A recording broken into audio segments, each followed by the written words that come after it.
Modi, Modi. India's Hitler. Modi, Modi. India's Hitler. Modi, Modi. I just want to say that Kashmir is suffering and they're bleeding, and everyone should be aware. That's why we're all protesting, to bring awareness for Kashmir. They're locked down in their houses as if there was a prison. They're bleeding. They're getting abused. Doesn't matter which race you are, how old are you. You should always stand up for each other. Free, free. Free, free. Free, free. Free, free. Free, free. Free, free. Free, free. Shame on. I was in Kashmir when Article 370 was removed, and all the shops were closed. We weren't allowed to go anywhere outside. Yeah. I just want to say something about calling our families. And I had my grandma in Kashmir and we couldn't call them.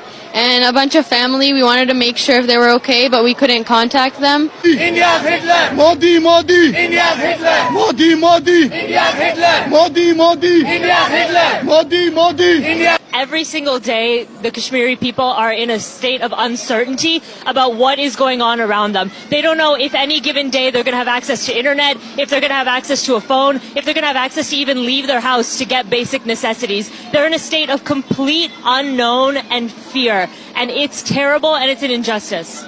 I think the fact of the matter is India has no claim over Kashmir. They never have and they never will. And as long as the Indian people keep fighting, anything that the Indian government tries to do will not be successful. All 1.3 billion people of India do not agree with what is happening in Kashmir, especially with the new resurgence of human rights violations. There are a lot of Indian citizens who are realizing the corruption and the injustices that the Indian government is capable of doing. So hopefully we have their support on our side, and we also have each and every single Kashmiri citizen on our side. Modi, Modi. Modi, Modi. Modi, Modi. Modi, Modi. Our loved ones in Kashmir have been held in an open-air prison. Children are disappearing. Women are getting molested and raped. People don't have food. People don't have medicine. And we're here to raise awareness to the people, Americans of good conscience, who care about human rights, who care about democracy, to raise a voice for what's happening in Kashmir, to ask for our help to stand for justice. Modi, Modi. India's Hitler. Modi, Modi. India's Hitler. Modi, Modi. India's Hitler. I, especially as a physician, I'm really concerned about the healthcare crisis in Kashmir. People are not able to seek medical attention. Pregnant women have to walk 8-10 miles to reach a hospital. There is shortage of chemotherapy drugs. There is shortage of essential life-saving medications like insulin. People who need hemodialysis at least 3 times a week in order to get their kidney function improved. They're suffering. If they don't get hemodialysis, they can die from lack of it. And children are suffering. They're suffocated inside the house.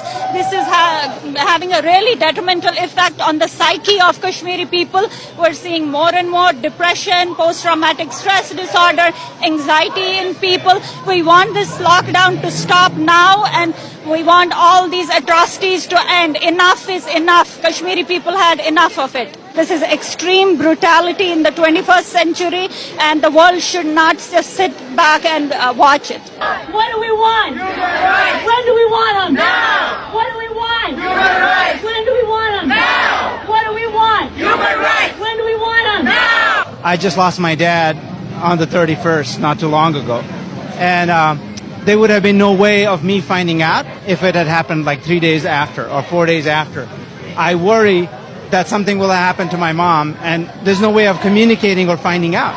So it's a complete unfathomable situation in 2019 where the world's supposedly biggest democracy can do this to what it claims is its own people. And, we've coexisted and lived in Kashmir forever. It was the epitome of tolerance of Hindus and Muslims and Christians and Buddhists and Sikhs living together in harmony for centuries. My appeal is to my brothers in India who feel that they need to stand up and protect minorities and speak for minorities. Kashmir hamara chhod do. Kashmir hamara chhod do. Kashmir hamara chhod do. There's a bunch of human rights violations. Nobody's able to talk to anybody, internet's down, everything, so they're complete communication blackout. So we want freedom in Kashmir, and we want the killings to stop, the blinding of the children with the pellets to stop. We want them to be free. Free, free! Free, free! Free, free! Free, free! Free, free! Free, free! Free, free! Well, it's been almost 30 days, and there are people who are caged in their homes. Kids cannot leave. There's barbed wires there, and there's a lot of kids that are being kidnapped by Modi's government. These people come at night, and they take the kids away, and parents have no clue where the kids have been taken.